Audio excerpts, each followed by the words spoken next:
Hello， 大家好，歡迎嚟到發聲社，我係 Jackie。我係 Katia， 上集講咗十天干喺丙午年嘅運程，今集就講下十二生肖喺丙午年利用啲咩嚟改善自身嘅能量。好啊，我哋呢一集咧就講下每一個生肖應該帶啲乜嘢生肖嘅飾物，又或者咩顏色嘅首飾，而嚟調和佢五行嘅氣場，同埋增加運氣嘅。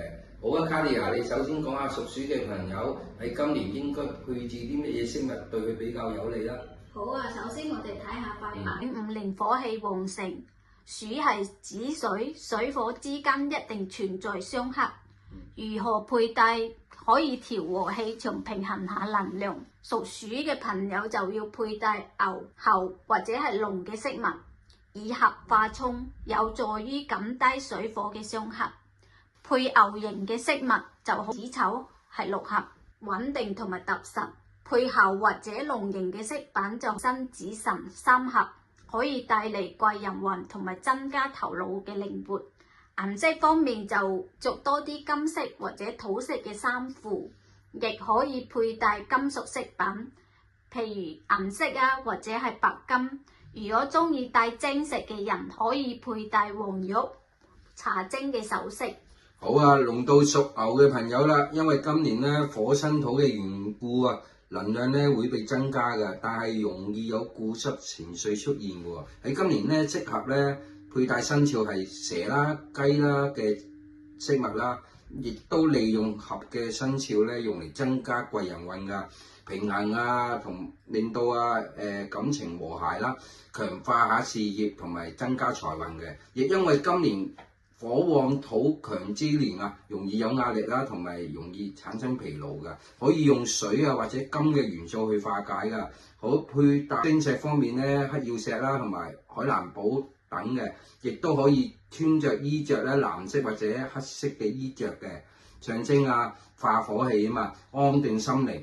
亦都可以佩戴金屬嘅物件啦，如銀啦或者白金等帶來財運嘅。虎嘅朋友今年係木生火，象徵喺今年燃燒自己去達成目標，需要注意平衡，多休息同埋注意脾氣。喺今年適合用水嘅元素去生木調火，令到能量柔和。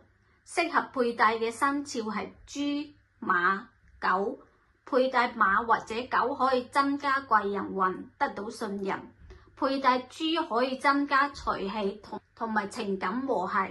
衣着方面可着元素水嘅色或者係屬土嘅色系，可佩戴晶石係黑曜石或者係金髮晶、黃瑪瑙等。好，到屬兔仔嘅朋友啦，今年都係木生火嘅特質啦，能量會被激活噶，行動力咧會提升啦。但係因為火氣太強啊，令到自己會有焦慮嘅，人際關係亦都會容易出現摩擦㗎，象徵喺呢一年咧付出多同埋消耗快嘅。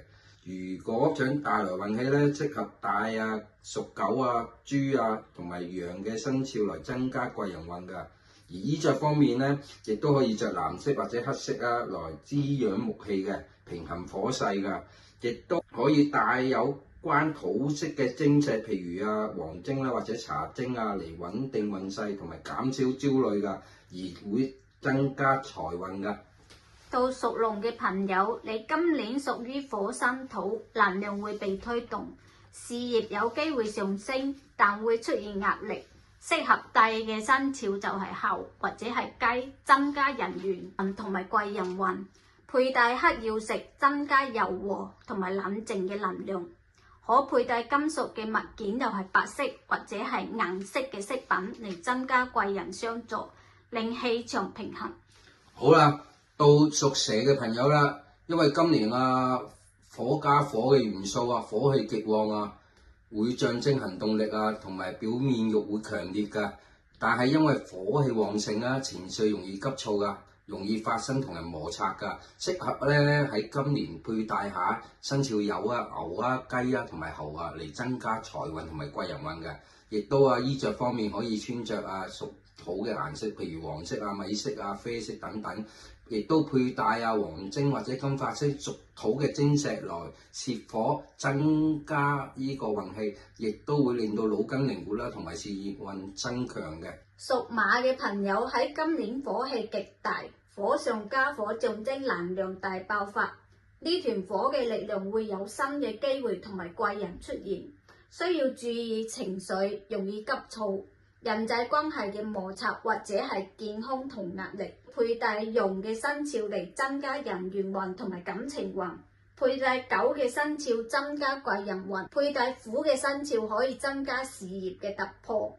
衣着方面可以着土色或者黃色嚟攝火，佩戴金屬嘅飾品增加財運，用茶晶、黃晶嚟增加思想冷靜。好啦，到屬羊嘅朋友啦，喺今年呢，因為火生土嘅緣故能量會大大增加，貴人助力亦都會增強嘅。但因為火太旺土就會容易燥所以咧會出現壓力啦，同埋用嚟摩擦㗎。適合咧配置嘅生肖有馬啦、豬啦或者兔仔嘅。大馬嘅生肖咧就會助下事業運啦，同埋得到貴人嘅助力。好，大豬就會增加財運啦，大兔仔就會增加人緣運喎。衣着方面咧可以着金色或者白色嘅，而晶石方面咧可以佩戴黑曜石或者海藍寶屬水嘅晶石咯。到屬猴嘅朋友喺今年火克金嘅原因，壓力會容易出現，但係事業運會提升。基於火生土，土生金嘅原理，今年適宜用土去化火，適宜着屬土嘅元素衣服，或者係佩戴生肖龍同蛇。帶龍嘅生肖可以增加貴人運，帶蛇嘅生肖可以令頭腦靈活，或者係增加財運。佩戴黃水晶或者茶晶可以增加貴人運。好啦，到屬雞嘅朋友啦，喺今年咧貴人運同埋感情運都會提升喎，但係咧亦都會容易出現人事是非嘅問題發生嘅。最適合咧就係佩戴龍牛蛇嘅生肖嚟提升人際關係啦。衣着方面咧適合黃色啡色米黃色等等嘅屬土嘅顏色咧而增加運氣嘅。佩戴晶石咧可以用屬土嘅晶石啦、虎眼啦、黃水晶或者金髮星等等，亦都可以帶金屬物來增加人緣運㗎。到屬狗嘅朋友，今年火生土，能量會提升，亦都有貴人運，但容易出現是非同人事問題。今年適宜佩戴嘅生肖係兔、虎或者馬。以上如果係金屬物品更佳。衣着方面亦適宜屬水嘅元素，譬如藍色、黑色、白色。今年適宜帶白水晶、亮晶石嚟增加財運，可以帶金屬飾品增加貴人運。好啦，到最後講屬豬嘅朋友啦，喺今年咧財運同埋感情運都會大大增加喎，但係容易咧出現情緒同埋健康毛病嘅。喺今年咧最適合咧就係帶屬虎啦、兔仔同埋屬羊嘅生肖都可以嚟增加思考力同埋提升事業運嘅，亦適合帶金屬首飾嚟增加貴人運喎。衣着方面咧可以着紅色啦嚟增加呢個財運㗎，而晶石方面咧可以配置紅瑪瑙或者朱砂石咧嚟增加財運嘅。好啦，今集嘅時間就差唔多，下集就講家居風水嘅類別俾大家知。好如果你有咩意見或者問題嘅，可以喺留言板留言或者私聊俾我哋，我哋會盡快回覆你哋嘅問題㗎。記得 share 我哋嘅影片、訂閱或者俾個 like 支持我哋。多謝大家，拜拜。